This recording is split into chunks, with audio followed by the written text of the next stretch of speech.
Shalom,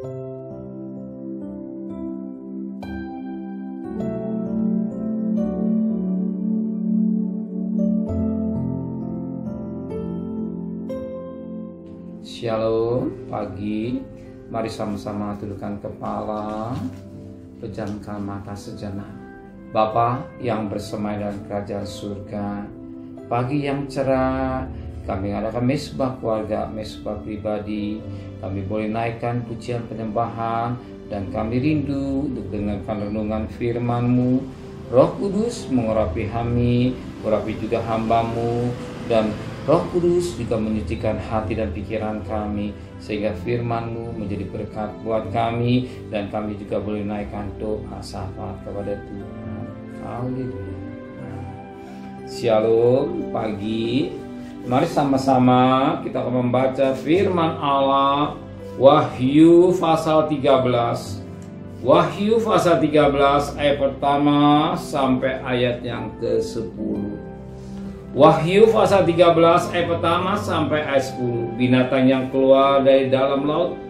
Lalu aku melihat seekor binatang keluar dari dalam laut, bertanduk 10 dan berkepala 7. Di atas tanduknya itu terdapat 10 mahkota, dan pada kepalanya tertulis nama-nama hujat. Binatang yang kulihat itu serupa dengan macan tutul, dan kakinya seperti kaki beruang, dan mulutnya seperti mulut singa. Dan naga itu memberikan kepadanya kekuatannya, dan tatanya dan kekuasaannya yang besar. Maka tampaklah kepadaku satu dari kepalanya seperti kena luka yang membahayakan hidupnya. Tetapi luka yang membahayakan hidupnya itu sembuh. Seluruh dunia heran lalu ikut binatang itu, dan mereka menyembah naga itu karena ia memberikan kekuasaan pada binatang itu. Dan mereka menyembah binatang sambil berkata, siapakah yang sama seperti binatang ini, dan siapakah yang dapat berperang melawan dia? Dan kepada binatang itu diberikan mulut yang penuh kesombongan dan hujat. Kepadanya diberikan juga kuasa untuk melakukan 42 bulan lamanya.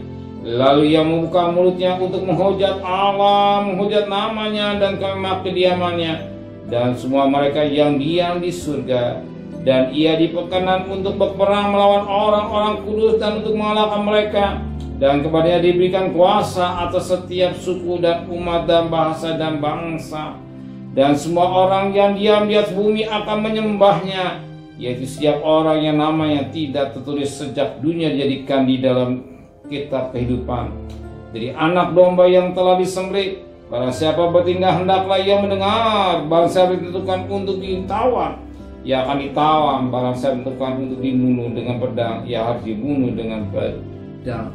Yang penting di sini ketabahan dan iman orang-orang kudus. Puji Tuhan, suatu mutiara yang indah pagi ini dikatakan pada ayat yang ke-8. Dan semua orang yang diam di atas bumi akan menyembahnya, yaitu setiap orang yang namanya tidak tulis dalam dunia dijadikan di dalam kitab kehidupan dari anak domba yang telah disembelih. Yang sangat menarik, betapa penting nama kita tertulis dalam kitab kehidupan anak domba. Betapa penting kita memiliki nama kitab kehidupan anak domba. Pada baru-baru ini pilkada, kalau namanya sudah ada, dia berhak untuk mencoblos karena namanya ada melalui KTP. Kalau tidak ada nama, dia tidak berhak untuk mencoblos di pilkada. Demikian juga hidup kita. Betapa penting nama kita tertulis dalam kehidupan anak domba. Kalau nama kehidupan anak domba yang kita kerjakan, ya, nah, kalau tidak ada, apa kata firman Tuhan? Katakan pada ayat 8 tadi, semua orang yang di atas bumi yang menyembah, dan setiap orang yang nama tidak tertulis sejak dunia jadikan itu dalam kitab.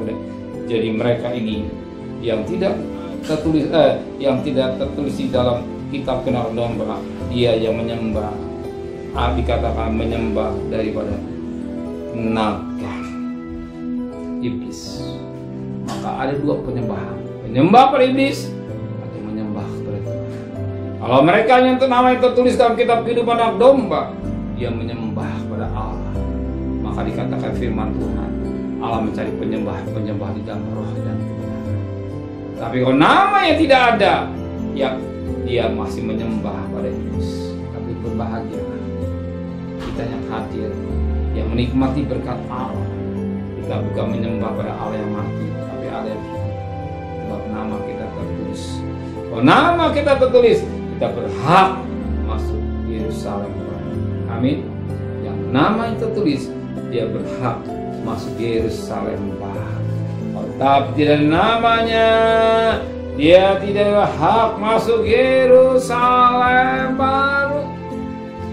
Sebagaimana firman Allah katakan dalam Wahyu pasal 20 ayat yang ke-15. Setiap orang yang tidak temukan namanya terus dalam kitab kehidupan anak domba, orang dilemparkan ke dalam lautan api. Berarti nama saudara dan nama saudara saya tertulis dalam kitab kehidupan Allah. Kita berhak masuk ke Yerusalem baru. Tidak ada masuk dalam dapur Allah. Bersyukurlah kepada Tuhan. Pertahankan nama itu dengan baik. Pertahankan nama itu dengan baik. Nama kita boleh ada dalam kitab kehidupan anak domba. Kita berhak. Oleh pilkada orang berhak untuk mencoblos. Demikian juga kita berhak masuk Yerusalem baru. Amin. Sebab kita warga negara kerajaan surga. Terima kasih Bapa di surga. Biar nama kami tetap ada dalam kehidupan anak domba. Sebab kami sudah ditebus oleh darah yang sangat mahal menjadi milik-Mu Tuhan. Sucikan hati dan pikiran kami, angan-angan kami, supaya kami jangan berdosa kepada Engkau. Kembalikan besok pagi dalam keadaan tubuh yang sehat dengan tidak kurang satu apapun juga. Berkati Bapak Presiden, Wakil Presiden, para Menteri, para Gubernur, para Bupati, para Wali Kota, para Camat, para Lurah, para RW, para RT, para medis, para Polri. Berikan mereka takut kepada Tuhan dan kekasih. Terimalah berkat nikmat dari Allah Bapa, cinta kasih sayang dari Tuhan Yesus Kristus, dan berkat Roh Kudus menyertai saudara mulai hari ini sampai Maranatha Tuhan Yesus datang. Yang cinta Dia katakan amin.